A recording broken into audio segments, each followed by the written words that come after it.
اولین قربانی سال نو رو فکر کنم اینا دادن تو ساختمون بغلمون.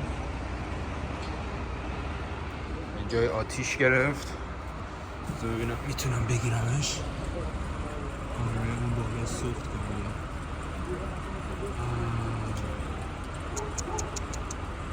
چرا بد شد؟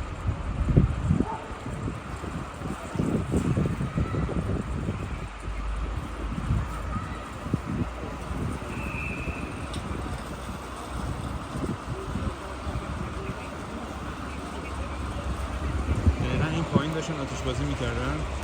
فکر کنم یه چیزی رفت تو اینجا و سوخت. بنده خدا.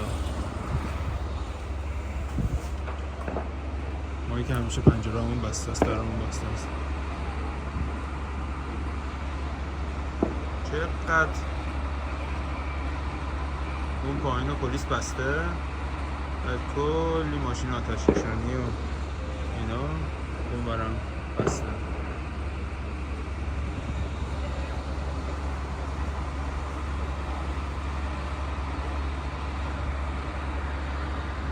امروز بریم ببینیم تو شهر چه خبره.